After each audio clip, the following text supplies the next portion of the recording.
हम देख लेते हैं क्या है। क्वेश्चन है कि एक बच्चे की कॉपी में लिखने में विपरीत छवियां, दर्पण छवि आदि जैसी गलतियां मिलती है। इस प्रकार का बच्चा लक्षण प्रदर्शित कर रहा है। सही उत्तर होगा आपका अधिगम में अशक्तता। क्वेश्चन 2 है, जब बच्चा फेल होता है तो इसका तात्पर्य है। सही उत्तर होगा व्यवस्था फेल हुई है। देखिए ये आपका प्रीवियस ईयर का क्वेश्चन है, ये 2013 में भी पूछा गया क्वेश्चन है।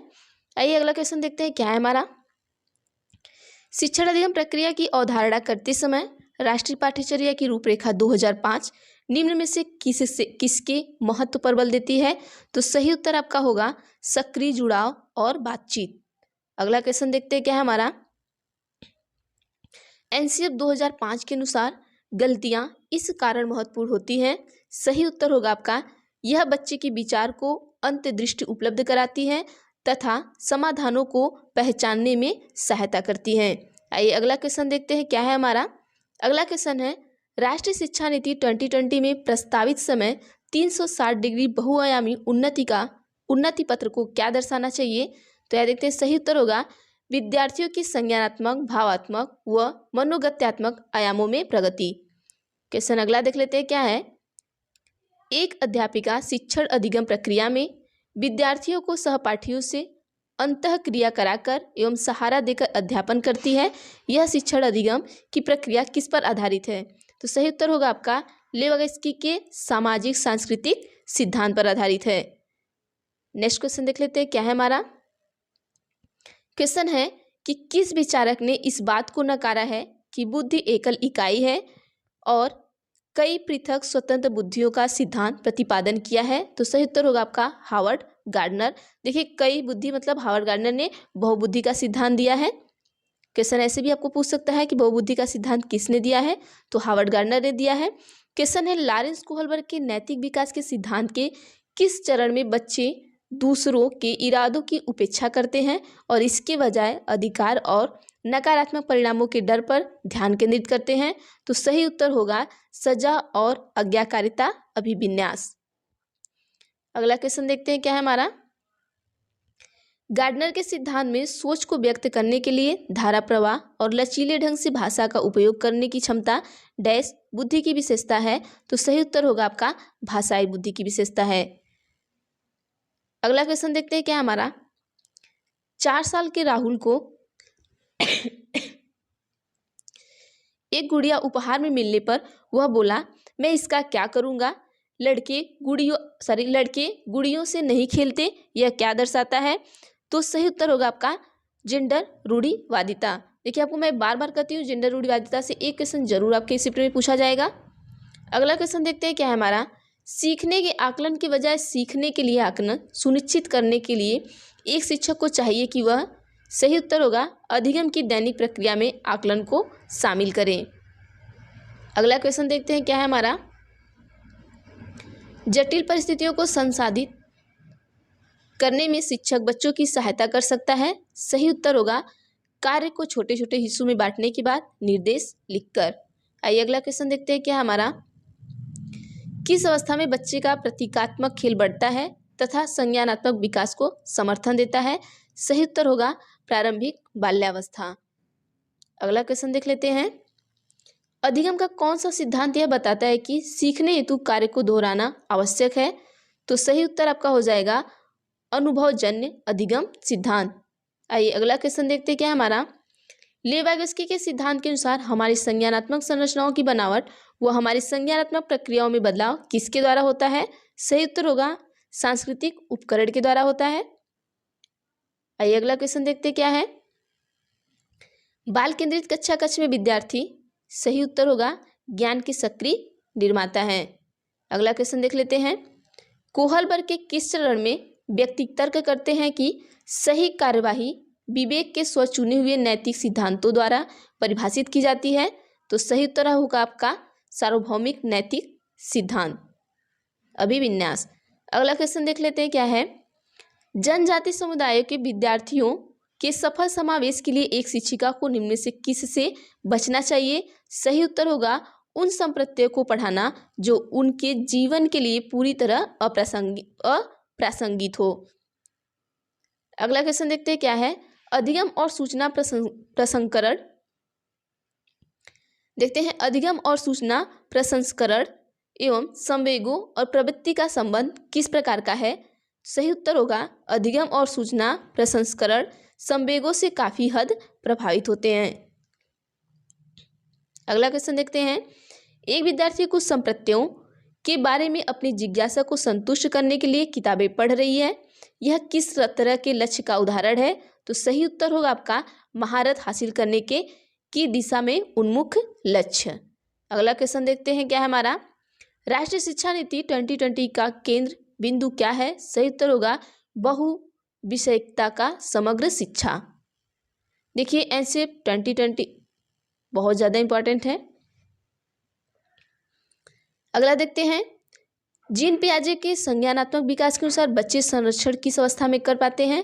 तो सही उत्तर होगा मूर्त संक्रियात्मक अवस्था में करते हैं। क्वेश्चन है, मूर्त संक्रियात्मक अवस्था के बच्चों को पढ़ाते हुए एक शिक्षिका को क्या नहीं करना चाहिए। सही उत्तर होगा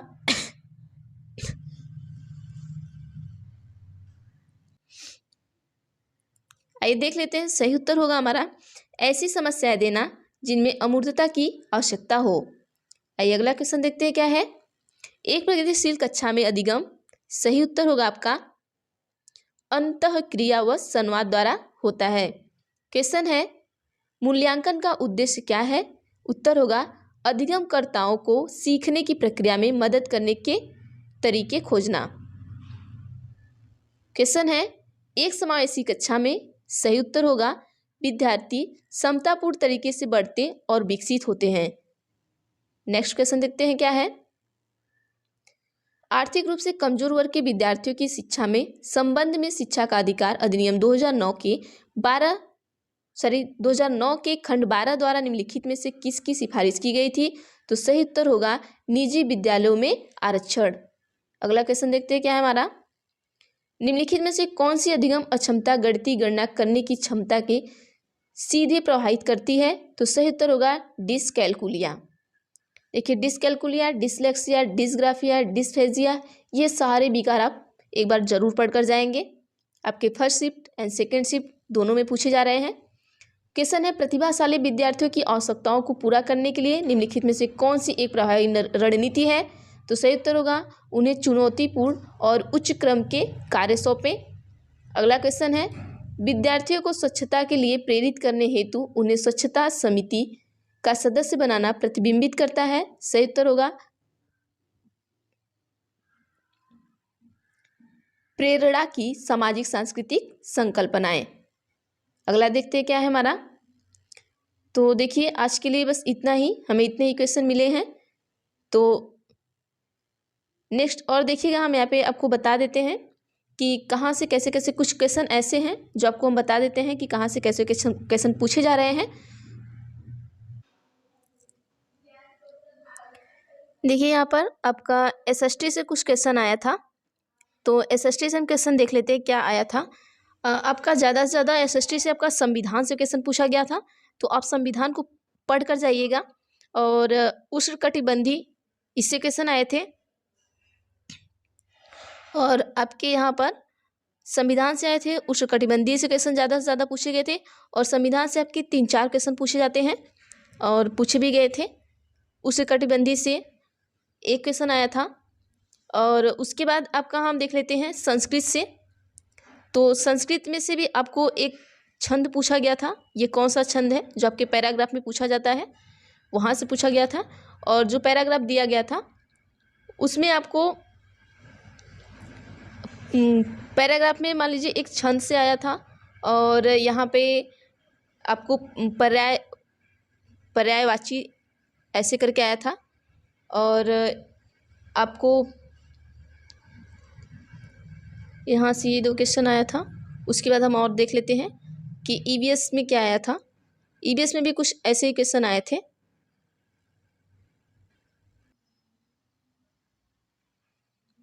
देखिए इंग्लिश में क्या है आपका, ये करेक्ट वाला पूछा था, मतलब इसमें से कौन सा करेक्ट है ये वर्ड का पूछा गया था। और यहाँ पे कुछ ये आपका जो खाली स्थान वाला देता है कि लास्ट वन, मतलब कि इसमें कौन सा भरा जाएगा, तो एक ऐसा क्वेश्चन पूछा गया था। और उसके बाद आपको ऐसे 2 क्वेश्चन पूछते हैं, एक बीच में ऐसे गैप देकर पूछता है, एक वो क्वेश्चन पूछा गया था, एक लास्ट में गैप देकर पूछता है, वहाँ पर ऐसे क्वेश्चन पूछे गए थे। और एक आपको पूछा गया था कि ईरर से क्वेश्चन आपके आए थे इंग्लिश में कि कौन सा ईरर है, तो आप ईरर का क्वेश्चन आपको पता है, पढ़कर ही गए होंगे। और आपको यहाँ पर एक अंडरलाइन देकर पूछा था कि इसमें क्या है, मतलब कि नाउन है, प्रोनाउन है, एडजेक्टिव है, इस तरीके से क्वेश्चन आया था।